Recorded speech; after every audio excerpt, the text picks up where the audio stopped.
Ici Michel Beausoleil, bienvenue à cette émission soulignant les 15 ans du Festival de films pour l'environnement. Je suis en compagnie du cofondateur et directeur artistique Léo Denis Carpentier. Salut Léo. Bonjour Michel. Léo, 2 productions cette semaine, une table ronde et une rétrospective. Oui, de 2007. Donc on peut dire que 2007, ça a été vraiment une année de grand cru pour le FFPE avec des invités de marque. On va vous laisser prendre le temps de les écouter, de les voir, de les entendre parce que c'est vraiment intéressant. Alors, on écoute justement la surconsommation, parlons-en. C'est cette table ronde et une rétrospective du Festival 2007.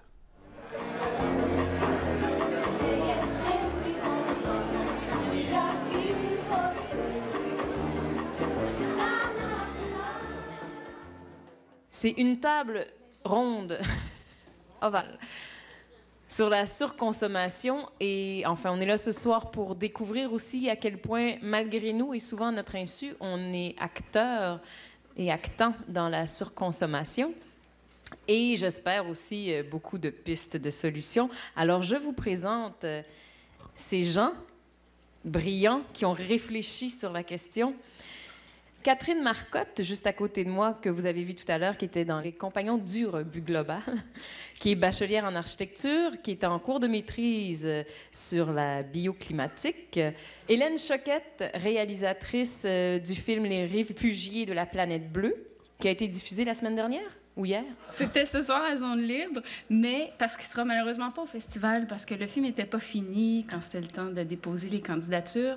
Sauf que pour les gens qui font des tours à Montréal, jeudi prochain au Festival Écolo et samedi, le 28, dans le cadre du colloque annuel d'Amnesty International, il est projeté 2 fois dans la journée. Mais ils vont être ici.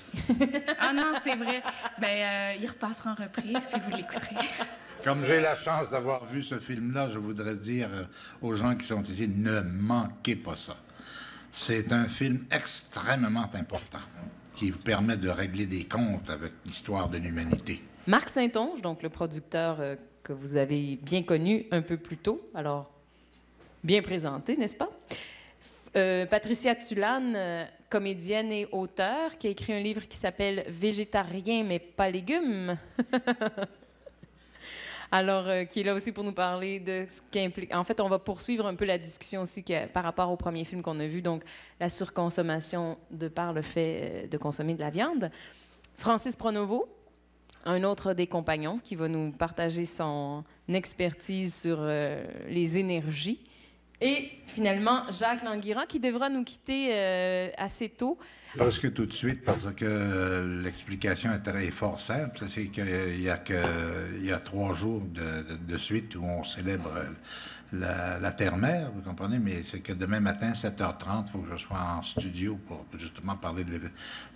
et puis c'est à Montréal. C'est pas que je tiens à être là, mais j'aimerais mieux y être quand même. Et je suis sûre qu'il y a beaucoup de monde qui vont être content que vous y soyez aussi. Exactement. Avant de partir, je vais demander à Marc Saint-Onge de commencer, parce que c'est un thème que je sais être un thème qui l'intéresse passionnément, et c'est l'obsolescence planifiée. Il va tout vous expliquer ça. Tout ce que je peux vous dire sur l'obsolescence planifiée en ce qui me concerne, c'est que c'est le plus grand scandale du capitalisme, du néo-capitalisme. C'est un scandale innommable. Et vous allez voir pourquoi et comment, etc. Tu vois que je te laisse avec un gros problème, hein? Aime-moi quand même. Merci tout le monde. Hey, bonne route. Et merci d'avoir été là.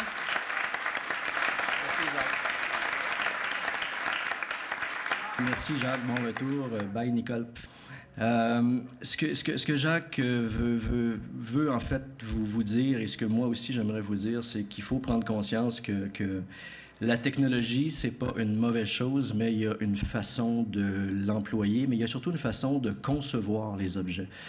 Je vous l'ai dit tout à l'heure, notre cheval de bataille maintenant, nous, c'est les déchets électroniques. L'obsolescence des objets, en fait, c'est ce que ça veut dire, c'est de prévoir déjà à l'avance la fin de vie d'un objet. Bien sûr, on commence à faire des pressions auprès des producteurs. C'est eux qui ont la clé. Il y a le consommateur qui a le choix, bien sûr, en décidant s'il doit acheter ou non un type d'objet. Je vous donne un exemple. Il y a quelques années, les premiers ordinateurs Macintosh, ça, c'est ce qui est le plus valable ces temps-ci sur le marché de la récupération. Bien sûr, on parle de récupération, mais avant, il faut se dire que l'objectif premier, quand on récupère des objets électroniques, c'est bien sûr de les réutiliser, de les remettre à niveau et de les remettre sur le marché. Quand ça n'est pas possible, on doit démanteler et trouver une filière de valorisation pour chacune des matières, chacune des composantes. Chaque ordinateur ou chaque imprimante, et là je reviens à l'obsolescence, contient des métaux précieux. Et ça a engendré tout un système de récupération qu'on appelle la récupération sauvage. Ce que ça veut dire, c'est que des récupérateurs sans scrupules vont dire « Oui, oui, oui, laissez-moi vos ordis, donnez-moi vos imprimantes, donnez-moi vos cellulaires, je vais en prendre bien soin, je vais m'assurer que ça se rende dans un endroit propice à l'élimination. » C'est pas ce qui arrive. On va chercher la carte maîtresse qui contient des soudures à l'or ou au platine, et le reste, on met ça dans un conteneur et on envoie ça en Inde, en Chine, au Pakistan, au Nigeria, et on envoie ça à tous les jours. Donc, il faut juste prendre conscience que ces objets-là, ils ont été produits pour nous faire progresser. On a une responsabilité, s'assurer qu'on s'en débarrasse proprement. OK, oui. Puis, il y a des gens qui s'organisent pour qu'on soit obligé de racheter... Dans un délai très court? C'est une science très précise, c'est de la mise en marché, c'est du marketing. Votre Xbox que vous avez payé une fortune va être désuet dans moins de 2 ans parce qu'on va sortir le nouveau modèle et on va surtout sortir des logiciels incompatibles, qui ne se lisent plus sur la version originale. Et est-ce que vous croyez que c'est les mêmes gens, ceux qui pensent comme ça, là, pour qu'ils se disent « all right », ils vont être obligés de dépenser, c'est-tu les mêmes qui ont commencé à faire des assiettes plus grandes pour commencer à nous préparer à manger plus, pour qu'on veuille plus, puis qu'on consomme plus? Justement, je pense, moi, que nos habitudes de consommation, Marc parlait de la technologie, mais nos habitudes de consommation alimentaire, enfin, ça va devenir plus ou moins, dans plus ou moins longtemps, des crimes contre l'humanité, parce qu'on s'aperçoit qu'on envoie tous nos déchets dans les pays pauvres. Hélène parlait des réfugiés climatiques. On est en train, nous, avec nos habitudes de consommation, de tuer la moitié de la planète. Et ensuite, nous, on va suivre. Moi, je veux parler d'alimentation parce que quand on parle de réchauffement climatique, quand on parle d'écologie, on ne parle jamais d'alimentation, et même les plus grands environnementalistes, qui pourtant sont très au courant de tout ça, n'en parlent jamais. Selon un rapport de l'Organisation des Nations Unies pour l'agriculture et l'alimentation, la FAO, on se rend compte que l'alimentation est en fait un des premiers responsables de tous les problèmes d'environnement sur la planète, c'est-à-dire émissions de gaz à effet de serre, le méthane, je ne sais pas si vous savez, le méthane qui est un gaz qui est produit par les bovins, qui représente 25% des émissions de gaz à effet de serre. On parle de dégradation des terres, puisqu'on coupe des forêts pour faire des pâturages. Et donc, on parle de déforestation, de désertification, évidemment de pollution des eaux. Marc parlait tantôt de déchets, les déchets technologiques, mais je ne sais pas si vous le savez, pour 1 kilo de viande, on a 53 kilos d'excréments et d'urine. Et ça, ces excréments-là et ces urines-là, où est-ce qu'ils vont? Dans le sol ou dans les eaux. Donc, c'est pollution énorme. Et ça, c'est pour produire 1 kilo de viande qui va nourrir 2 personnes. Tu sais. Est-ce que ça vaut vraiment la peine? Quand on pense que, par exemple, 90% du soya qui est produit à l'échelle planétaire est destiné aux animaux, alors qu'on pourrait nourrir avec ce soya-là 10 fois plus de personnes que si les gens le mangeaient directement. C'est pour ça que ça me paraissait important aujourd'hui de parler de ça, parce qu'on dirait que les gens ne sont pas conscients de ça. On va chercher notre morceau de viande à l'épicerie. Bon, il est suremballé, bien sûr. On le met dans un sac en plastique et on rentre chez nous. Alors, tout ça, il faut apprendre à faire des liens. David Suzuki disait qu'on n'était pas habitué à faire des liens, mais il faut faire des liens. Chaque geste que l'on pose a un impact. Et un impact à l'échelle planétaire. Je pense que ce serait important qu'on commence à en parler parce que c'est une solution, elle est tellement facile. Je pense que c'est plus facile de devenir végétarien ou de réduire sa consommation de viande que de se construire une maison écologique. Et c'est beaucoup moins cher. Donc, non, mais si on veut... Tu sais, il paraît que 90% des gens sont concernés par l'écologie. Il paraît que c'est la préoccupation principale. Mais en même temps, quand on leur demande de poser des gestes concrets, mais qui vont peut-être toucher à leur confort, là, il n'y a plus personne. Tu sais. Se priver d'un morceau de viande, là, les gens ne peuvent pas. Donc, je pense que c'est tout ça qu'il faut repenser et puis se dire que peut-être une partie de la solution, je ne dis pas que c'est la solution à tous les problèmes, mais une partie de la solution, elle est sûrement là. Moi, j'en suis convaincue. Patricia, tu as donné beaucoup de chiffres globaux sur la planète. En 2003, j'ai réalisé la série Marché Jean Talon, qui était absolument pas quelque chose à vocation environnementale. C'était une série sur les gens du marché qui travaillaient au jour le jour. Et on a été confrontés à un événement assez incroyable. Il y a des agriculteurs qui cultivaient de la butternut, de la courge butternut, courge d'hiver qui se conserve pendant plusieurs mois. Et ils se retrouvent avec le mauvais légume, donc mauvaises semences livrées des États-Unis. C'était des semences qui étaient enrobées, donc on ne pouvait pas vraiment reconnaître la semence. Ils se retrouvent avec des zucchinis jaunes qui sont extrêmement périssables et c'est un très petit marché, les zucchinis jaunes. Alors, eux, les zucchinis jaunes, en plus, n'étaient pas conformes à ce que les épiceries voulaient, parce qu'un zucchini jaune, ça fait 8 cm et c'est droit. Leurs zucchini en faisaient facilement 9. En fait, ils ont été forcés de détruire le champ.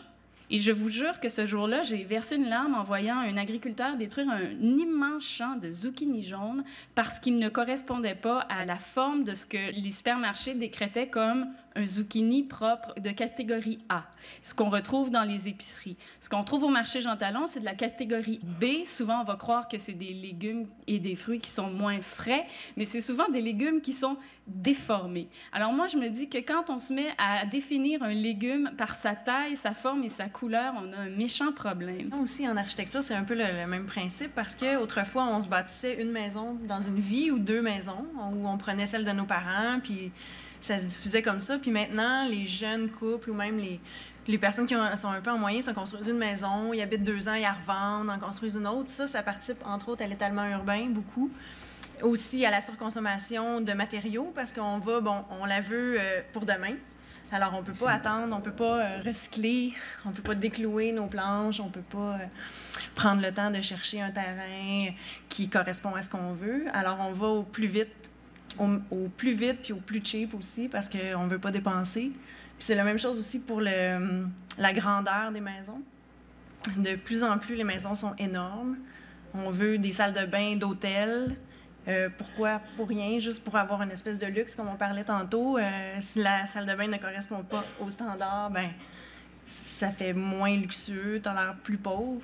Puis ça rentre tout dans une espèce de surconsommation qu'on fait de l'espace qu'on a aussi. Puis ça, en pavant les rues, en mettant de l'asphalte partout, en construisant des centres commerciaux, là, on pousse les gens à s'exiler. Puis on s'étonne qu'on est inondé. Ça va tout ensemble. Je pense pour ajouter à ça, c'est parce que ça devient trop facile probablement d'acheter des produits neufs. Là, on parlait de la télévision HD, que ce soit des courges qui soient plus belles, que ce soit le nouvel appareil, comme Marc le disait, l'obsolescence des appareils électroniques. Je pense que le truc, ce serait simplement de garder nos vieilles bébelles. Peut-être juste donner l'exemple. On sort des voitures qui sont plus économiques. C'est sûr, ça, c'est toutes les nouvelles technologies. Oui, on va se dire, mon Dieu, mais je vais aller m'acheter une voiture plus économique demain. Elle sauve 1 litre au 100 km, 1 demi-litre au 100 km. Il faut bien comprendre que ce soit pour la voiture comme pour tout autre objet de consommation, une voiture, avant même qu'elle soit sortie de chez le concessionnaire, dans toute sa vie, l'énergie que ça va consommer pour la produire, qu'elle va consommer pour se promener sur les routes, 15 à 30 % de l'énergie totale, ça va être pour la produire, cette voiture. Donc, l'idéal que ça va être probablement la même affaire pour les produits électroniques, pour les maisons également. L'idéal, gardons nos vieilles affaires, essayons de les étirer, comme on dit. Ça peut être bien banal, mais je pense que c'est une solution qui est accessible à tout le monde, de prendre un peu plus soin, réparer un peu plus. C'est probablement la chose qui est la plus tangible et la plus à notre portée dès demain, si on peut dire. Fait que ceux qui ont peur que ça fasse pas rouler l'économie, on leur dira, on va engager du monde pour entretenir nos vieilles affaires. Fait que comme ça, l'argent va aller dans main-d'œuvre au lieu d'aller dans les métaux. C'est entendu. Je pense qu'il faudrait voir ça comme une autre façon de faire rouler l'économie. Être environnemental, je pense que c'est une nouvelle économie. Il faut voir ça. Il faut être novateur.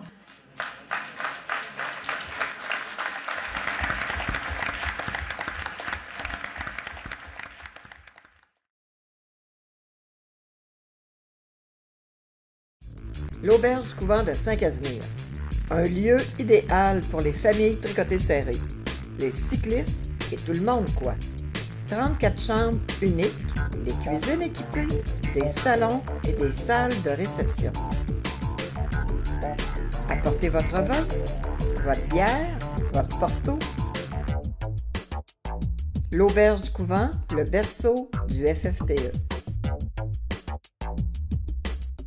Un festival, c'est un moment de fête, au bon sens du terme.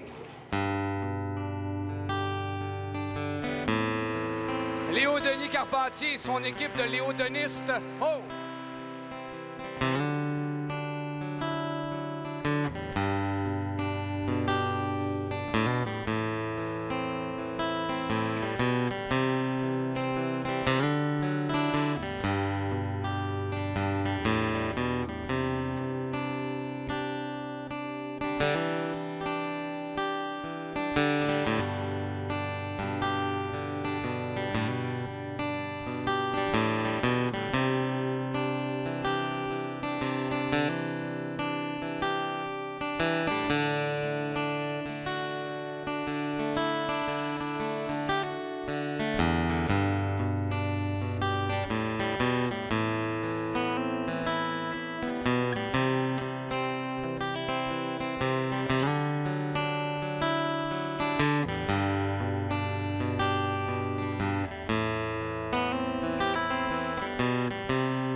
Le secteur qu'on a couvert, c'est le secteur de la péninsule antarctique et c'est l'endroit qui s'est réchauffé le plus au cours des 50 dernières années.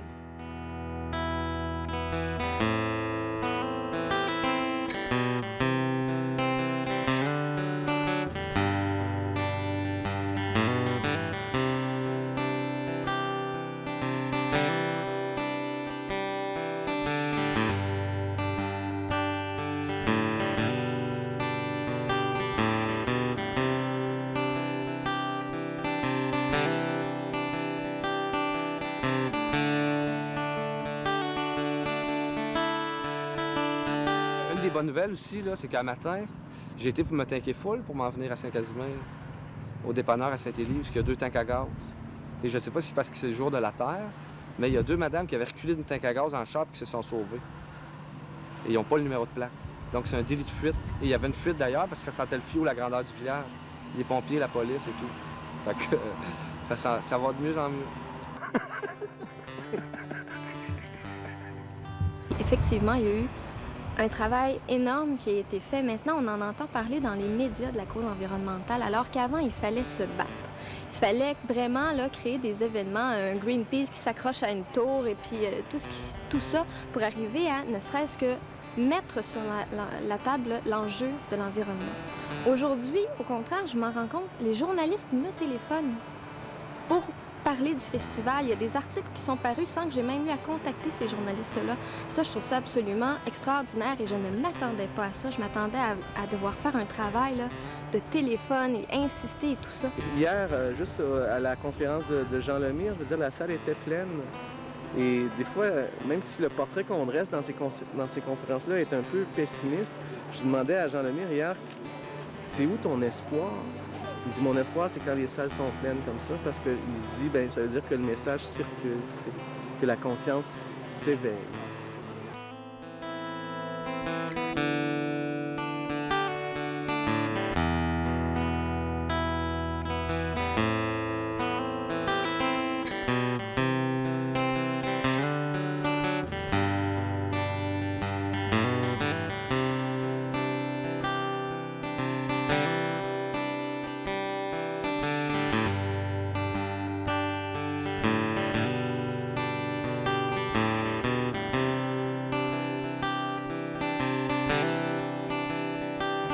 Il faut aller plus loin que de dire « OK, moi, je suis environnemental à mon bar, c'est parfait, mais il faut aller encore plus loin, créer une énergie.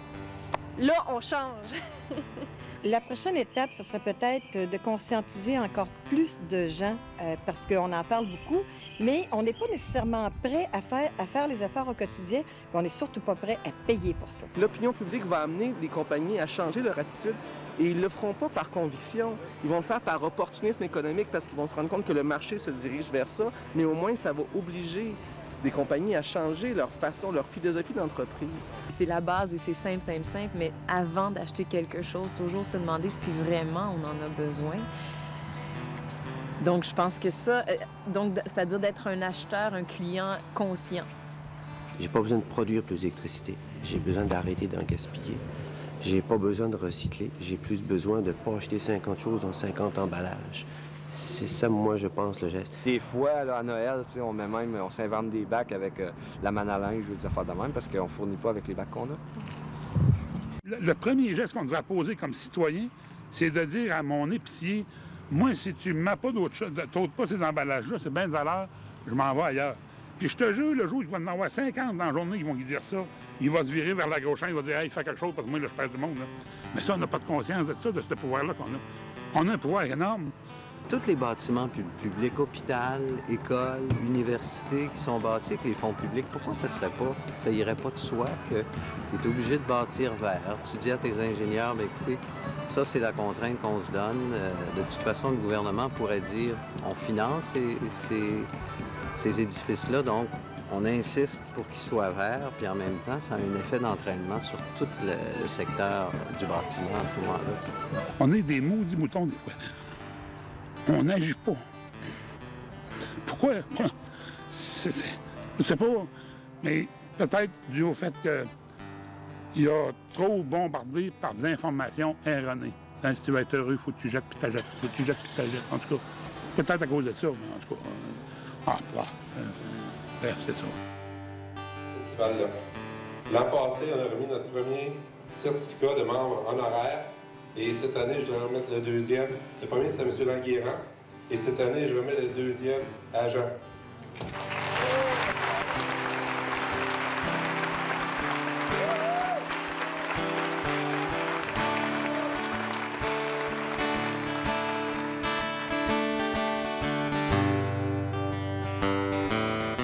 Je m'implique dans le festival, pas parce que j'ai des leçons à donner, mais parce que j'ai beaucoup de leçons à recevoir.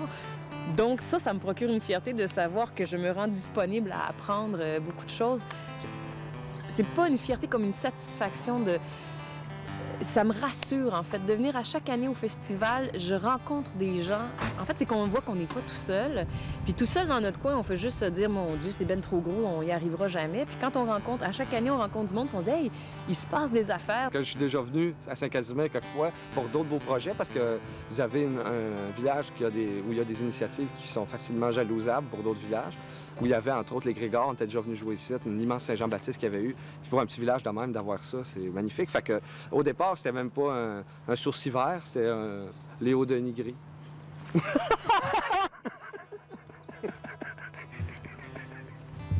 Il y a vraiment un engouement et je pense que le festival y a contribué. Puis ici, à la conférence de presse, il y avait le maire qui en parlait. Il y a beaucoup d'actions qui ont été entreprises qui n'existaient pas auparavant. Des gens qui marchent maintenant jusqu'à l'église, qui ne marchaient pas jusqu'à l'église avant. On voit ici au festival du film sur l'environnement, il y a de plus en plus de monde qui viennent. Il y a de plus en plus de choses concrètes. Après-midi, tout à l'heure, on va aller planter des arbres. Les gens de Montréal, de Québec, de Saint-Casimir et aux alentours font quelque chose de concret. C'est très valorisant d'apprendre des choses aussi avec tous les ateliers qu'il y a, tous les gens qui viennent à un festival qui est dans une petite région. C'est vraiment merveilleux. Puis, je trouve ça intéressant aussi par rapport au fait que quand je vais, moi, dans les écoles, faire des ateliers, soit sur l'empreinte écologique, le vermicompost, le compost, parler de changement climatique, bien là, des fois, ça peut m'amener certains outils, comme Jean Lemire, justement, qui est venu dernièrement au Festival de films de Portneuf sur l'environnement. C'est vraiment intéressant. Il a sorti des statistiques, il a dit des choses très pertinentes que moi, je peux réutiliser par la suite dans des ateliers que je vais donner à Québec dans les écoles. Oui, il y a une évolution, une énorme évolution à tous les niveaux. Un bon exemple, simpliste.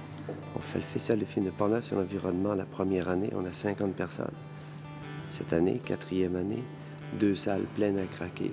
Plein de monde, dont plein de monde de Saint-Casimir, dont des conseillers municipaux, dont des gens du village, le maire, les amis. Ils viennent tous. Les jeunes, les vieux, les moyens, ils sont tous là. C'est chouette. Dans le sens où après tu dis « Ah ouais, c'est un film vert, c'est un festival de films verts. » Ben, ah ouais, tu sais, encore plus. Tu sais, j'en voyais déjà, mais là, j'en voyais plus. Moi, je raconte des histoires que vous m'avez contées. Je les compte à ma manière, mais tout seul, je peux pas les inventer, car du fond de mon cœur, c'est vous qui parlez. Je suis poète à mes heures, mais surtout, c'est de vous écouter parler de tout. Mais tout au long de mes rêves, et chaque fois que je m'arrête à penser, on me parle à l'oreille du courage, de tout ce qu'il faudrait changer. Mais de l'autre, j'entends qu'on préfère rester dans son coin. C'est le jour, c'est le temps, c'est dans l'air que c'est qu'on va chanter si on s'y laisse aller. C'est comme l'histoire des nuages, puis du vent qui arrêtait pas de souffler. On m'a dit qu'à l'orage, y a rien que le vent qui pouvait tout faire passer. Mais du fond de mon cœur, je vous entends souffler. Même si le vent peut faire peur, c'est lui qu'il faut chanter.